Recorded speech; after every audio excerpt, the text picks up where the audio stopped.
Hi YouTube, this is the part 2 that I was talking to you guys about that I was gonna make. I am uploading the first one. I hope you guys all please go watch the first video. I hope that you guys do share it. Please share it. I know I'm not the best one at explaining myself very well. I hope my dog doesn't bark. I'm sorry. I'm trying to make this so that there's not a lot of noises in the background. If you do hear noises, it's because I have fans on. It's hot in my room right now. I have the windows shut. So this is, like I said in the first one, this is a very important topic. Very, very important to me and close to me. And I know for a fact that we're not the only ones going through all this stuff right now. Like I wanted to continue saying, before anybody says anything about the conservatorship and there's another word for it, conservatorship and power of attorney, we've tried doing that. We looked into it. We've heard about it so many times. And again, this is where it fails us. This is where the system and everything just goes wrong, and it doesn't help us at all. We went to a notary to get the paperwork started for the conservatorship for my mom. Either me or my dad were going to be the ones to take over and to take part of that. But again, she has to voluntarily walk into the door and give permission to them or to us to do that. How can we do that if she is refusing and she's not in the right state of mind to make that decision? That's where I'm saying that our frustration is at an all-time high, because again, they're allowing her to make those decisions, and she is not at the right place to do those and to make those decisions. So therefore, we are back at square one. Again, my parents are unfortunately not legally married, which is also not helping the situation, but they have been together for many years. I mean, me and my brothers, there's 3 of us plus me, we're all in our 30s or late 20s, I should say, late 20s, early 30s. They've been married for so many years. We can all say and show that my dad is the one who's been taking care of my mom with all her situations, medical, financial, everything. He's the one supporting my mother at this moment with everything, even from the beginning. So unfortunately, due to my dad was the one who wanted to get married with my mom so many times, but she did fall into getting sick when I was 16, and that made everything very difficult. Of course, now things are getting worse, so unfortunately she can't make that decision to want to get married with my dad. My dad wants to marry my mother, but my mom is not she's not okay. I mean, for 1 minute she thinks, she remembers us. From the next few minutes that we're sitting there, we're totally someone else. Something else has entered our bodies. We're not who we are no more. I'm not her daughter. My dad is not her husband. Things change within just a few minutes of us just sitting there talking to her. So things do change with her, and they can't, unfortunately, like, a lot of that stuff can't happen anymore, so therefore I'm trying to step in as my mother's daughter to, if they're not going to allow my father to do it, then I want to be the one in charge to do it. And again, we get no help. The same thing. I mean, they want her to be the one, and that's where I'm feeling more of the frustration and more of the situation is getting worse. Guys, I don't know where this video is gonna end up. I don't know where, if at all it's gonna get shared. I don't know if anybody's even gonna see this, if this video is even gonna make a difference. I don't know, but I hope it does, because honestly, like, this is just utterly ridiculous. I know that I didn't state a lot of the other types of mental illnesses. I was just thinking about that as I calmed down a little bit, because I am all over the place. I'm not thinking. My mind and my focus is where my mom's at, and what's going on with her. I'm gonna go later to see her today and see how she's doing. I know it's hard for the government just to side for certain things. You know, there's a process that has to happen. I understand all of that. I'm just saying, like,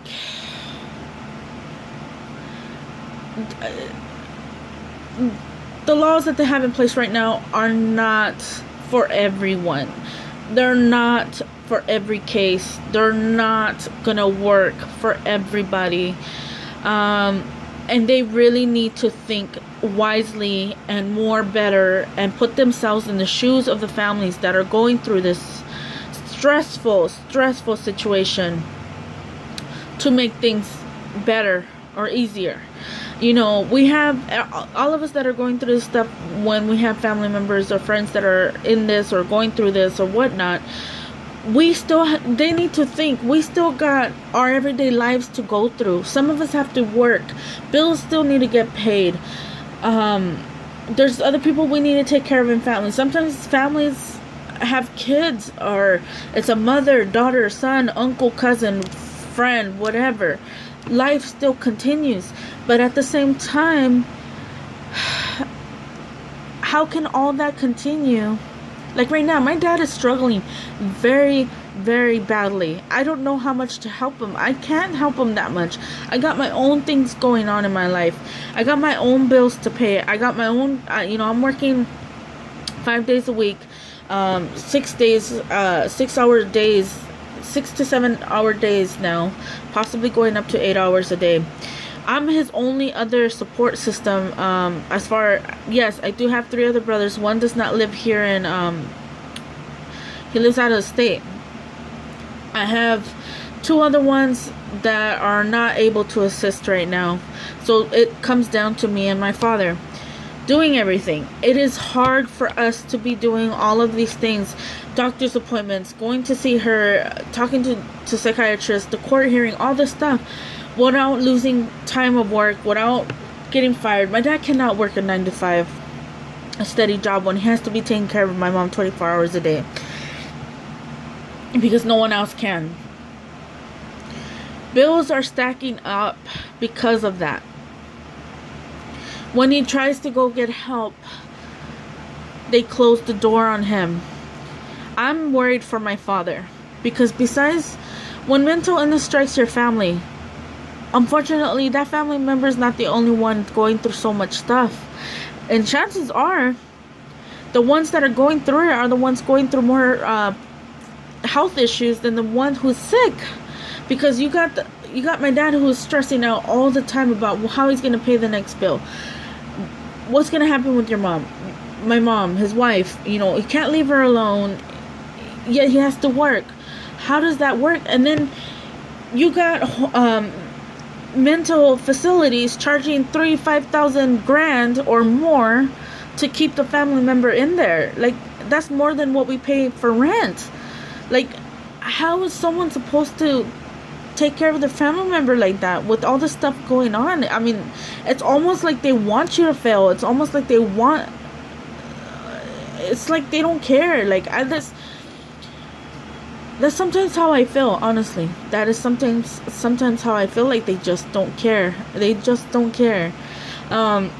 Meanwhile, a lot of people in the government are not going through this situation and they're not dealing with it. It doesn't matter to them. It doesn't matter to them. And it shouldn't be that way. And that's why I'm pushing so hard. I know that someone who's watching this, I know that someone who is watching my video right now has to be going through something. Like I said, it may not even be a mental health issue. It could be a drug addiction or some kind of disability issue or something like that, and trying to get help. And everything costs money. Everything.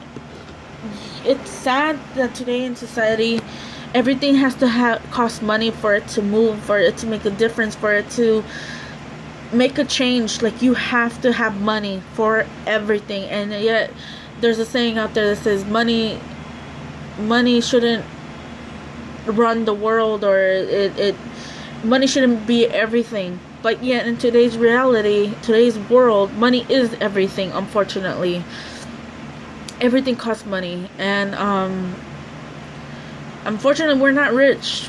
We don't have money. We're not from a rich background to make changes, and to have our voices heard, and it sucks that it has to take a celebrity or something like that for anybody to take action, or someone with money or power for them to listen and to take action on something like this.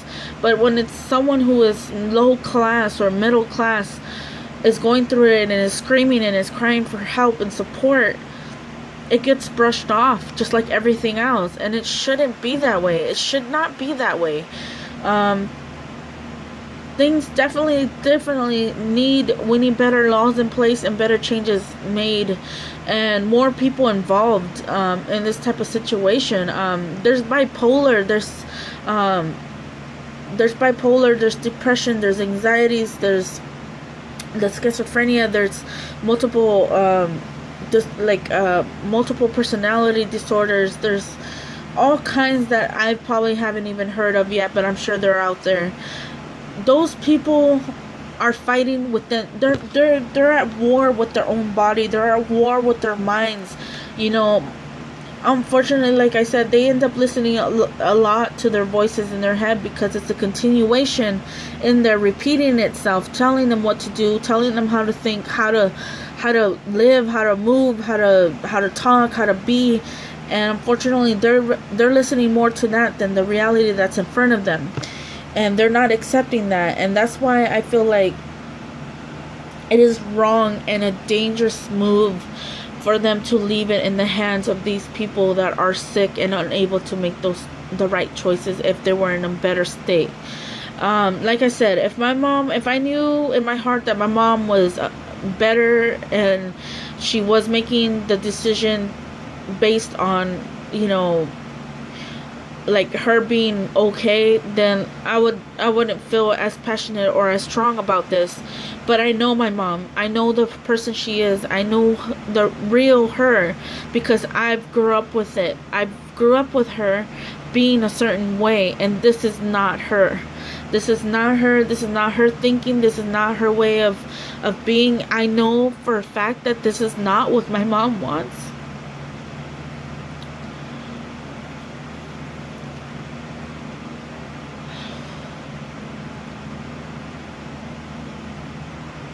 It's sad to know that a lot of people who have these things happen to them are good people. Are they perfect people? No. But these are good people in our lives that unfortunately get affected with this. And it's frustrating because you don't want to see them go down. You don't want to see them going through this because they don't deserve this. No one does. Like I've said it many times, I wouldn't deserve this on my own worst enemy. It's awful. Like I said, it doesn't just affect the person that is sick. It affects a whole family. Whether it's financial or stress, everything becomes stressful. Everything becomes hard. Everything is more... You have to be on your toes. You gotta... it affects your whole life, and this is something that's going to affect my family for the rest of our lives, for as long as my mom is like this, and we get that. Is this the life we chose? No, my mom didn't choose this life. I didn't choose this life. We didn't choose any of this. We didn't. We don't deserve this. No one does. But we also need, since we are in this, we need the support. We need the hands. We need we need more help than this. This cannot be it. I am not happy with a lot of the things that are being done, a lot of things that aren't being done. Like, it's just no way. And like I said, this can affect someone as young as 12, 13, even younger, even older. It can happen to anybody. It can happen day or night. This is something that can affect anybody in your family, friends, any time. And it's a dangerous thing. The mind is a dangerous thing. It's the worst. I mean, there's a lot of things out there going on. we need to be the ones to unite and spread the word and get it out there, and make this an important factor. Like I said, whether you're going through this or not, you have to know somebody that is going through this. You've heard of it, or something like that. This, you're gonna meet someone who has some kind of mental illness. Even if they're not schizophrenic and they have severe depression, that is something you have to worry about. You know, the mind is a powerful thing, and it can definitely play tricks. It can definitely make you do things you don't want to do. It can play awful tricks on you, and it's powerful, and you got to be careful. I mean,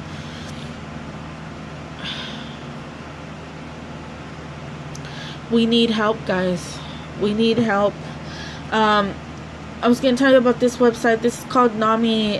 Again, if you're in the San Diego area, even if you're not in the San Diego area, there is, I'm sure if you look up some kind of type of mental illnesses or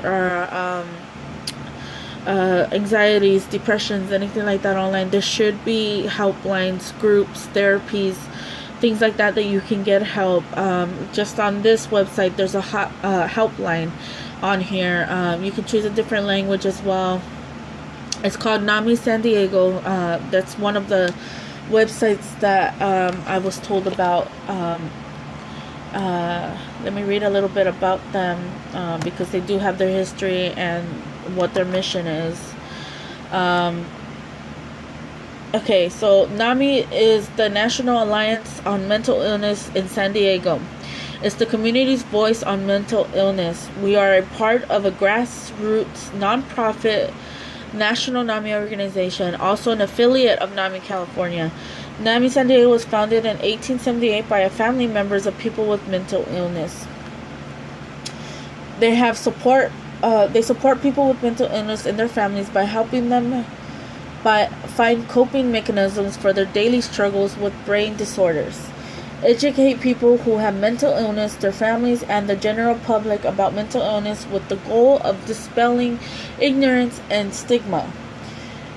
They advocate for more research and improved system of mental health services across the nation. So that's that. At the heart of NAMI San Diego's mission is sharing of information and striving to end the stigma associated with mental illness. To this end, we offer a helpline, support groups, educational meetings, newsletters, a leading literary, and a number of classes on mental illness held at various locations throughout San Diego. So that's what they do. I have called them in the past to get help. Now, again, I am not saying anything bad about these groups. They are helpful. I do recommend them to anybody and anyone who is going through issues, either personally or with a family member or friend or whatever it is that you may be going through. I do recommend them. They are helpful. They do have services. There's people you can contact. There's always a way to get help. There's always ways to find help. You have to be willing to look for it, and you have to be willing to accept it. On the other hand, there's only so much they can do as far as that goes. Like I said, they only do interventions, maybe support, advice, and stuff like that. But what I am finding that I feel like there needs to be changes and improvement is how they leave the decision up to the sick person that can't tell the difference. That's what I'm saying. That part does not make me happy at all. I feel like more should be done, or they should be definitely changes in that. So there's the NAMI. I will post all these groups that I've been working with on the description of this video and on my other video. There's also the PERC team, which works with the police department. I do not know if it's everywhere.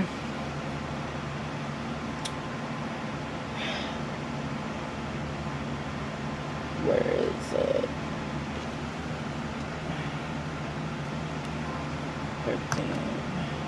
I actually had a folder of all the stuff and information that they gave me with my mom, but right now I lend it to one of my family members so they can use it and put it to use, because they are also having some issues, a lot different than mine, but they're going through the same kind of situation. So I lend them the folders, unfortunately, because of that, because I had everything in there. Unfortunately, because of that, I'm not like really prepared today with all that information, but I wanted to make this video because, like I said, it's very important for me to get it out there. This was from iHut. They sent it to me with also more information. I think the PERT team information is in here. Yeah, so it's the PERT team. Here it is. It's PERT, and they're a psychiatric emergency response team.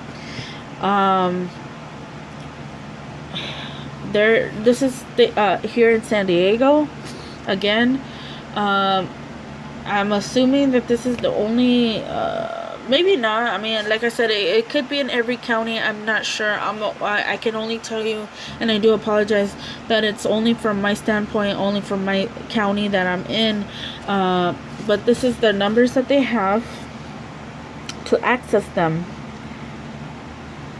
Basically, you can stop the video here, and if you need time writing these numbers down, just stop it here for a minute or so.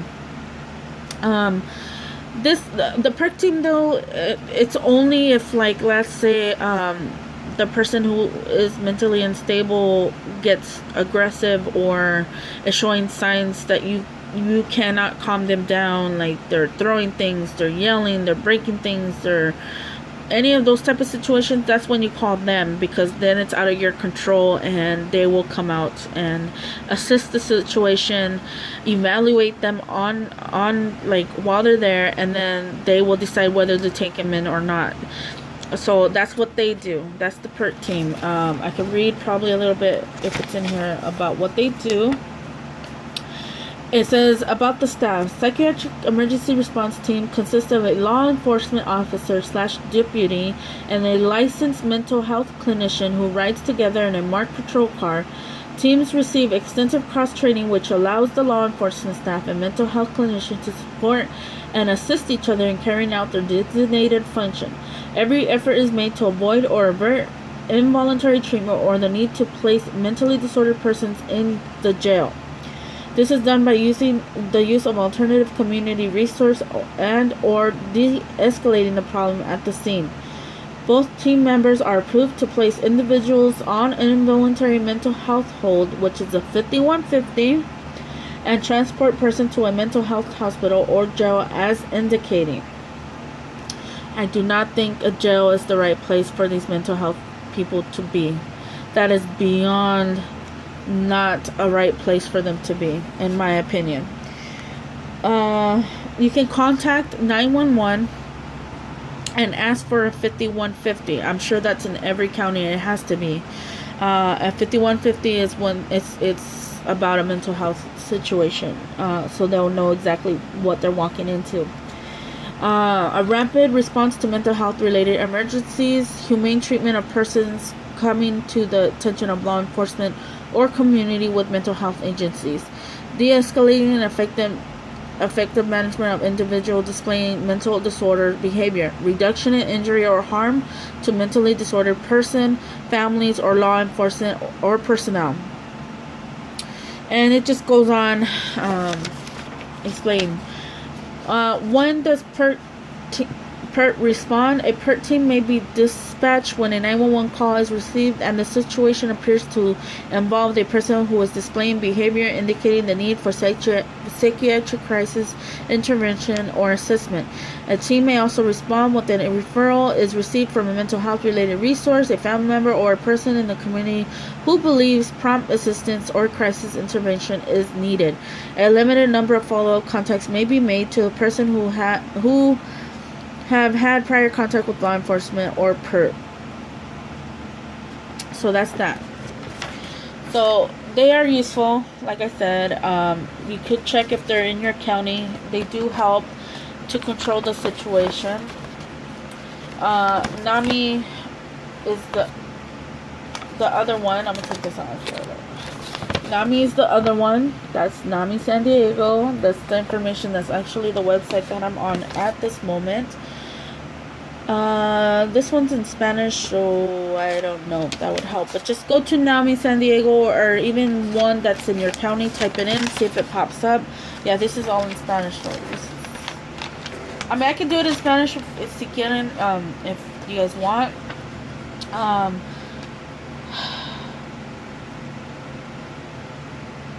Here's the resources, numbers. I know it's very small, but like I said, just stop the video and you can get the numbers and information on here. Again, I'll try my best to type all this down as in the description box once I get it uploaded. But yeah, pause the video and get the information that you need from there. This is a resource. And this one specifically is about the schizophrenia that we're dealing with my mom. And it just talks about schizophrenia. What are the symptoms of schizophrenia? Schizophrenia is hallucinations such as hearing voices, paranoid delusions, exaggerations, distortion of perception, beliefs, and behaviors. And that is very true. Negative symptoms: a loss or decrease in the ability to initiate plans, speak, express emotions, or find pleasure. Confused and disordered speech, problems with memory, trouble with logic thinking, difficulty in paying attention and making decisions.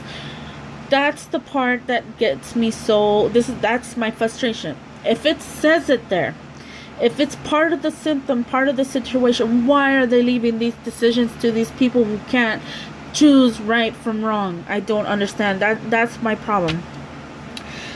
Symptoms usually first appear in early adulthood. That did happen to my mom. Men often experience symptoms in their early 20s, and women typically first show signs of the disease in their late 20s, early 30s. My mom was starting to show signs at the age of her 30s.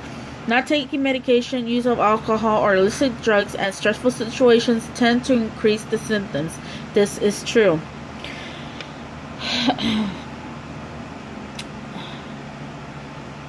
There's no cure for schizophrenia, but there is help, and there is medication that can help people live a normal life. So that's that one.